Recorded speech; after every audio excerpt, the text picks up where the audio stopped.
listening to the Gesher Podcast, the place where the Jewish and evangelical Christian communities come together to talk about the things that matter. I'm your host, Ty Perry, ministry representative with the Friends of Israel Gospel Ministry here in sunny Las Vegas, Nevada. Thanks for joining me. My guest today is a man unbound by stereotypes. He is a 6'2" Jewish former minor league baseball player from California. But as atypical as that might be, and he is the first to point out the oddity of that background, the thing that defines Kenny Feinberg is not his baseball career nor his height, but something much more personal and, yes, atypical. Kenny Feinberg is here to share his story with us today on the Gesher Podcast. Kenny, welcome. I'm glad to be here, Ty. So, Kenny, I have here in my hands a baseball card from the Cedar Rapids Giants, and it has your picture on it, a young mustachioed Ken Feinberg. Tell me a little bit about your life and how did you end up on a baseball card? Oh, boy, that's really something. Well, I always wanted to be on a big league baseball card, but I didn't quite get there. We were a sports fan family with not too many athletes. I'm the youngest of four boys. And when my brothers, when they would go to the park and play their sports, I would whine and make a big deal that my brothers are ignoring me. And my mother, I was wearing my parents out by the time I came along. I got a lot of stuff that I wanted that I probably shouldn't have. One of them was they were made to bring me and have me tag along with them. So I got to play a lot of sports with my older brothers. They were not that good, but I was sitting there playing with kids 2, 5, 7 years older than me. And I think that probably helped. But, I mean, it's not like I didn't have any athletic ability or that I didn't have good size because I was way taller than my brothers. I'm 6'2", and my father was only 5'7", which my mother's 5'3", so we don't really know. I just got to say, well, God gave me height. Yeah. You know, by the time I was 13, I was the tallest in the family of 3 older brothers and my father. So I ended up being pretty good at baseball. How did you get to work with the Giants? I mean, what's the story behind that? Well, it's kind of, I think a lot of it is providential, but I was a very, very good high school player.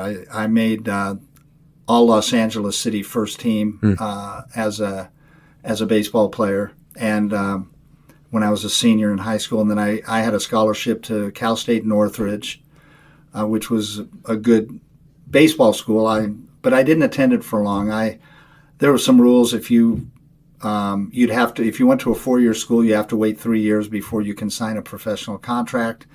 And I was kind of antsy and thought I could play pro ball, and so I transferred to a junior college. Okay. And I played a couple of years in junior college, and a Giants scout ended up liking me. He knew who I was, and I ended up playing on a weekend team for him, and he eventually signed me.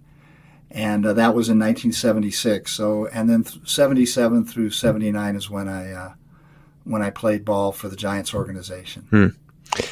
Now, that is a significant part of your story, but there's a bigger part of your story, and you are a Jewish man who believes in Jesus as the Messiah. Not just that he is the Messiah, you believe in him personally. How did that happen?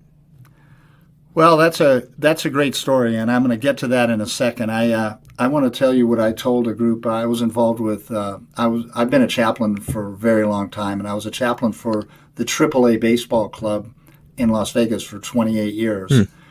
And what I did, we used to have conferences, and I got to speak in front of hundreds of chaplains, country and really worldwide. And one of the things I said is, I really believe that, the Bible says all things were made by him and for him.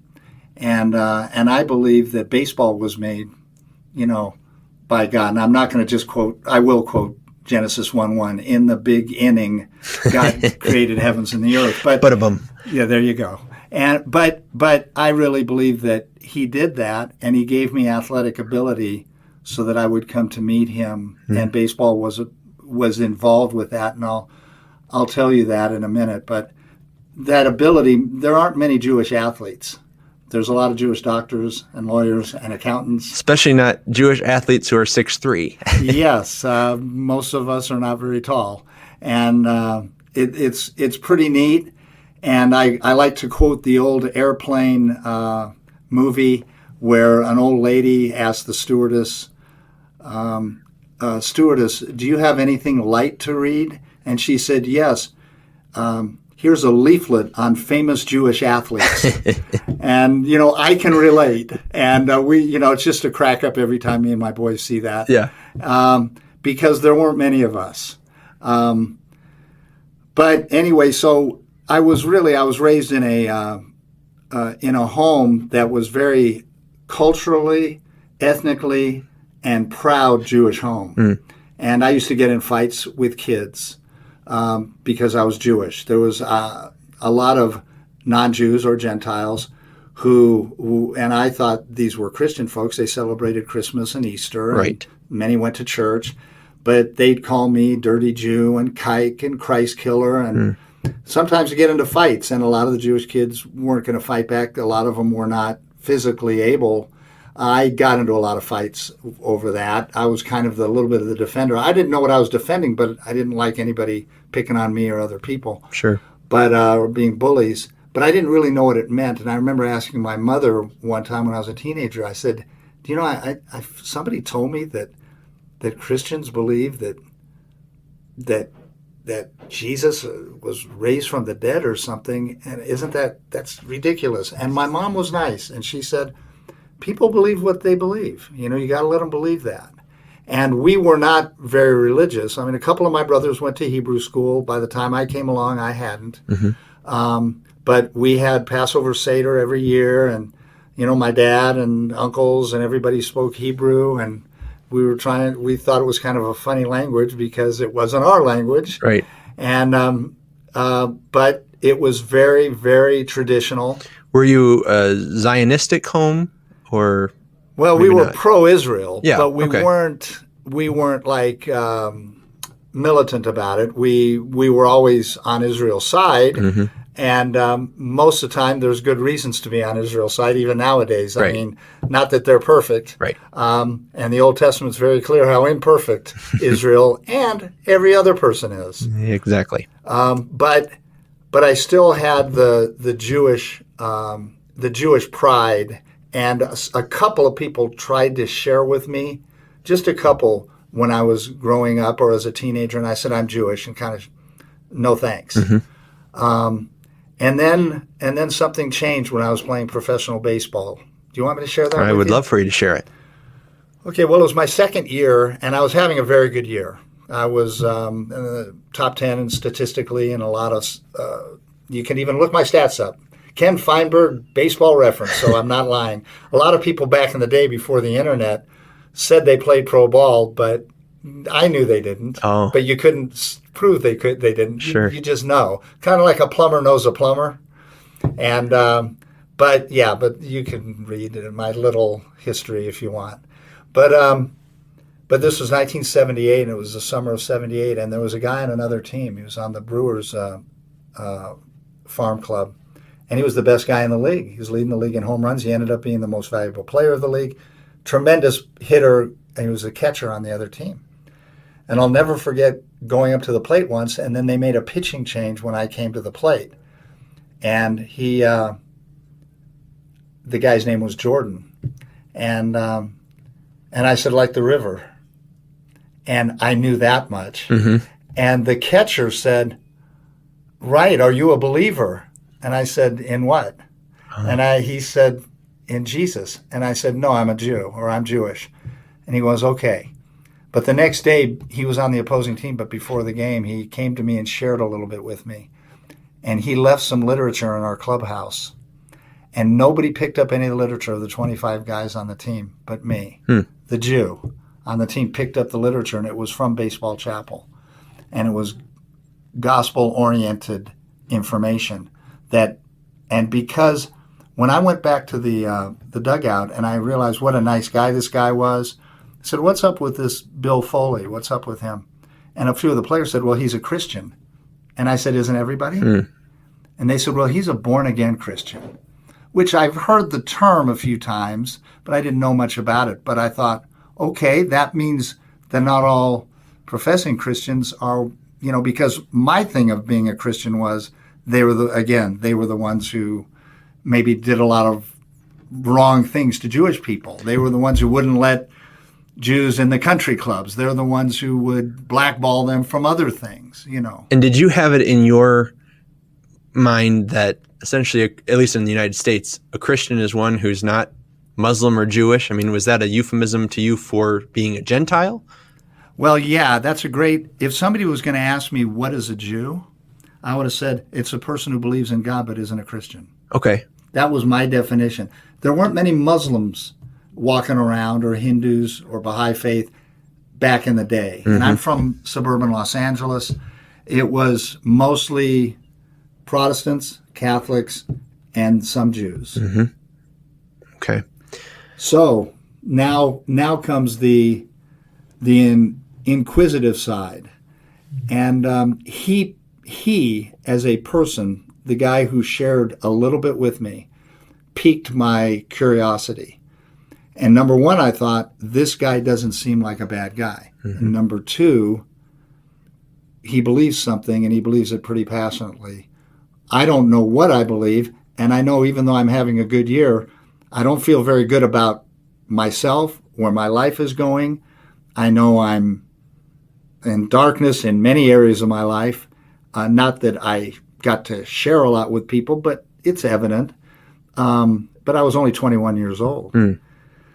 So I decided to start looking, and one of the best things that ever happened to me is after a game in Wisconsin. I'd never opened a Bible in my life, by the way. And after a game in Wisconsin, most of the guys went out drinking or whatever after a game, and they said, hey, Kenny, you want to come out and let's go partying? And I said, no, I'm going to stay in tonight. And for some reason, I opened a drawer at the desk next to me, or at the nightstand next to me, and there was a Gideon Bible. And thank God for the Gideons. And I started to look at it. And when I was reading it, I started in Psalms and Proverbs. I wasn't going to go near the New Testament. I did know that much, that was taboo for a Jew. Mm-hmm. So I started reading Psalms and Proverbs, even though I found out later Psalms and Proverbs is all about Messiah, but that's another story. And I really knew this was different than any book I'd ever read. I go, the words are different. It was God opening my eyes already. And I said, this is different than any. A few other religious people since have said, read this book, the book of whatever, or this book. They're different. They're like fairy tales, or they're like comic books, or like fiction. This was something that was really piercing to me. Mm-hmm.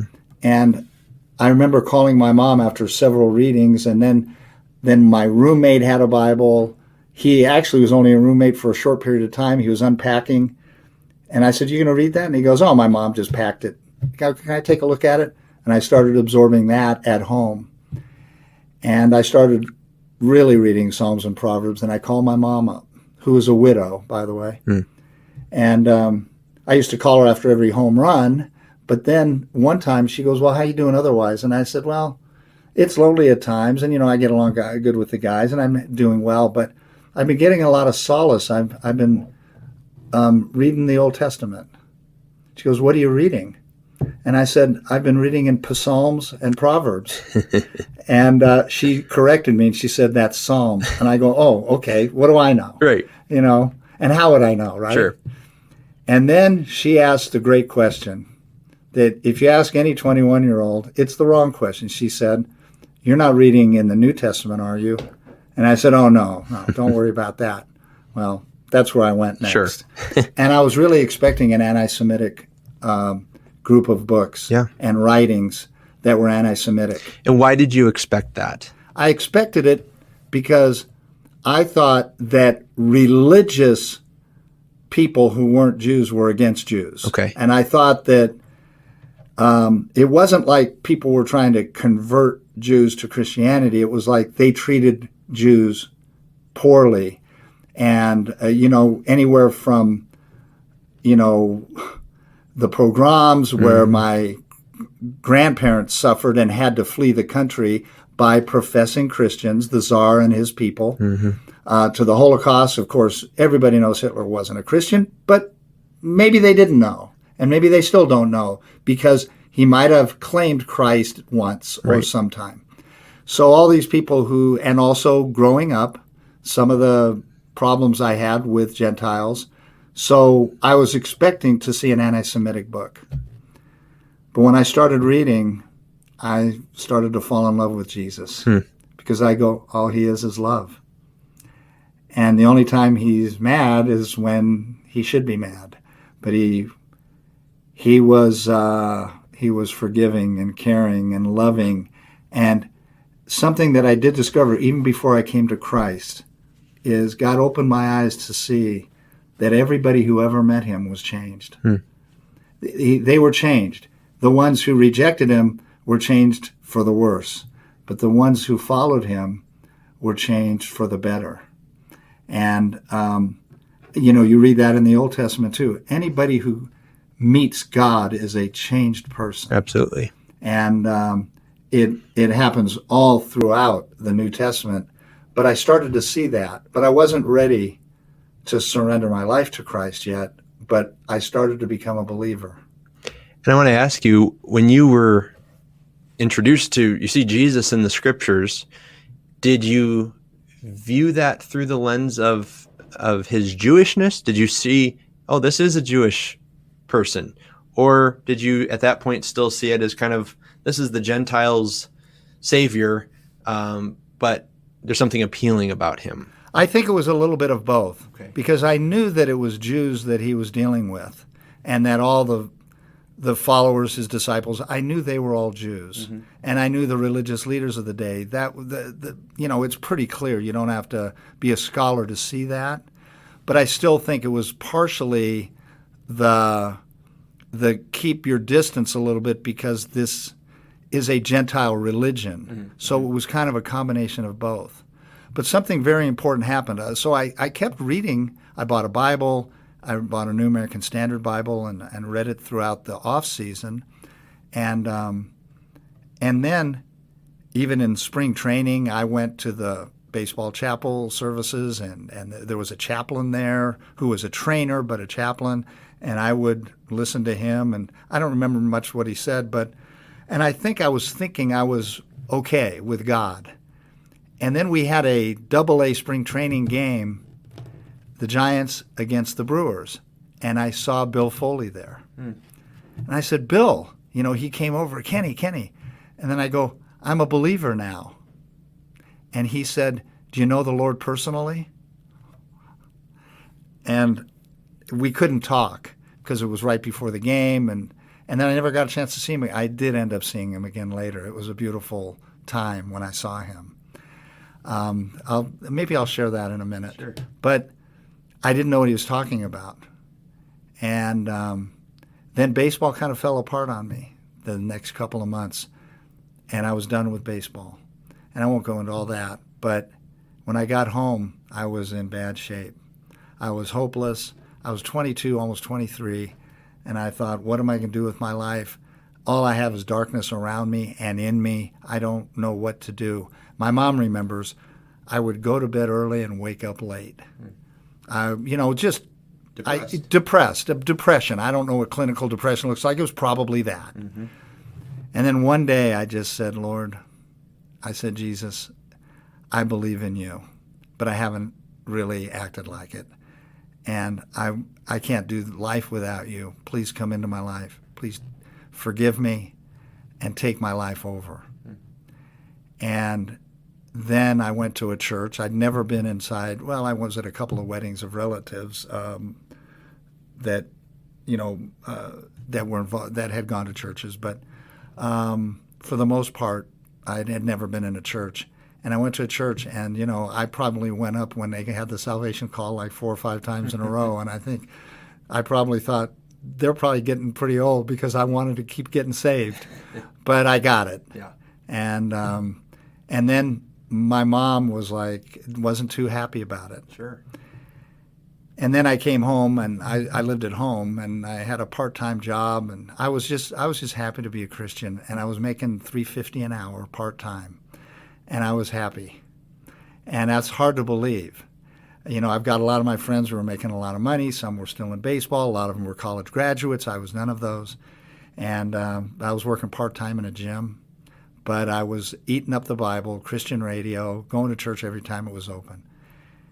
And then I got baptized in November. And in those days, at least at the church I went to, there was a baptismal there. Mm-hmm. But you didn't come in shorts or have a change of clothes. You go in your regular street clothes. Oh.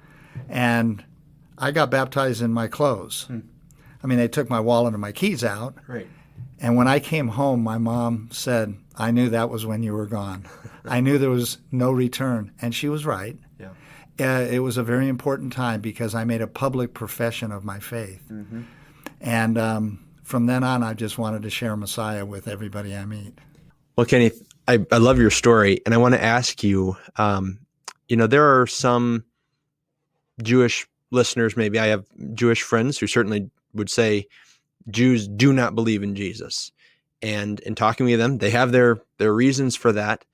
And they would say probably about your story or about your life, look, great, you found Jesus, great, but you're no longer a Jew. How would you respond to that?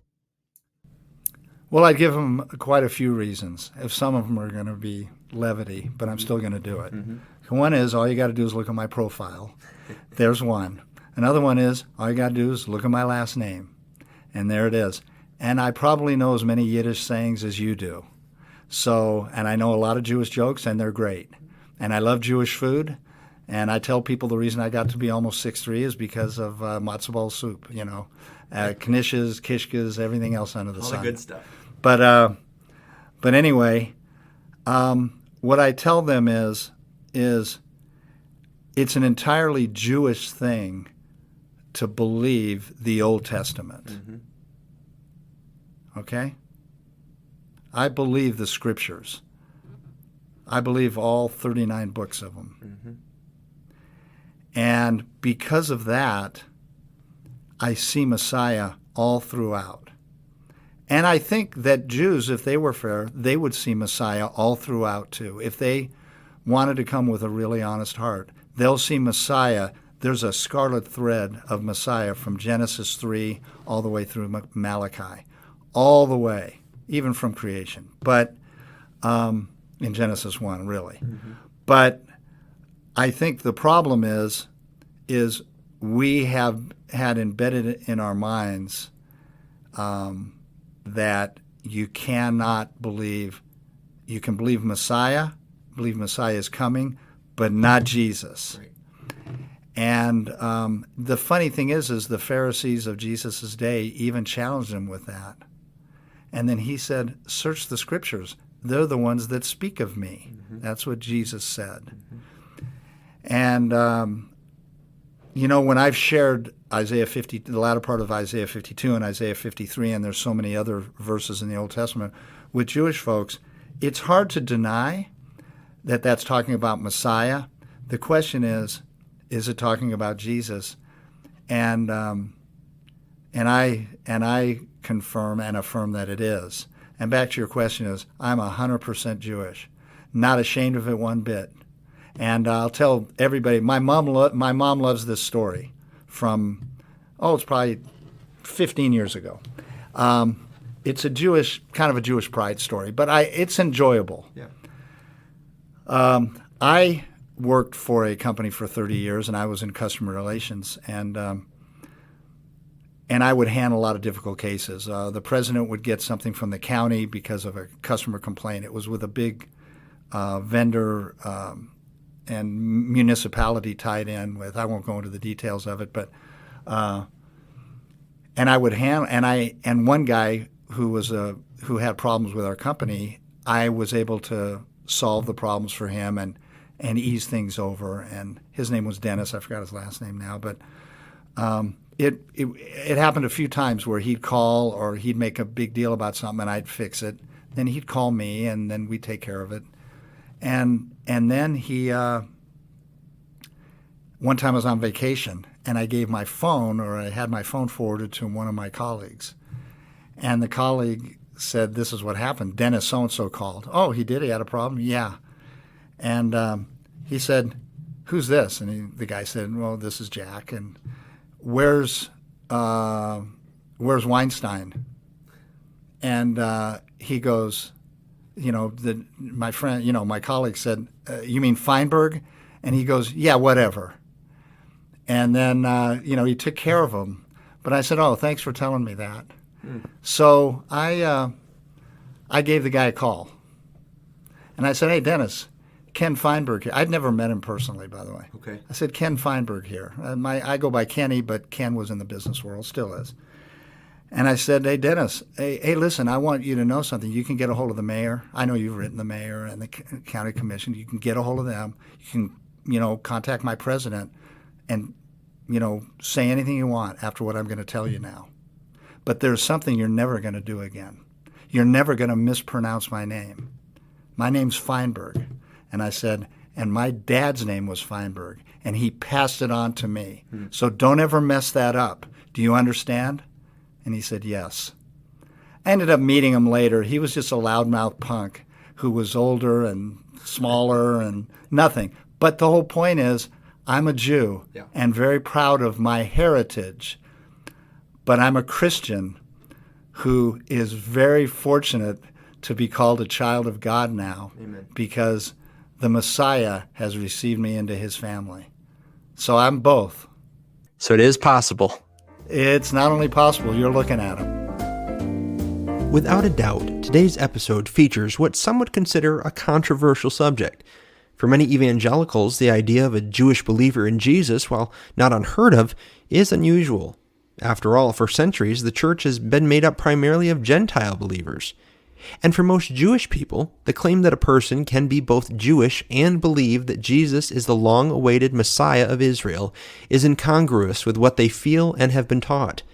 And yet the fact remains that Kenny Feinberg and an estimated 350,000 other people worldwide identify as both and see no contradiction. As an evangelical, I unashamedly say that I agree with them. Jesus is Jewish. The 12 disciples were Jewish. The first Christians were Jewish. In fact, it wasn't until the time of the Bar Kokhba rebellion that Jewish believers in Jesus were considered to be outside the Jewish fold in Israel. Still, an upcoming episode of the Gesher podcast will feature a Jewish rabbi who fundamentally disagrees with the idea of Jewish believers in Jesus, and I want to give him the opportunity to explain his perspective as well. Be watching for that upcoming interview in the weeks ahead. You've been listening to the Gesher podcast. I'm your host, Ty Perry. For more information about me, visit ty-perry.com. For more information about the Friends of Israel, visit foi.org. Be sure to subscribe to this podcast on your favorite platform to ensure that you receive future episodes automatically. Until next time, may the Lord bless you and keep you. Shalom.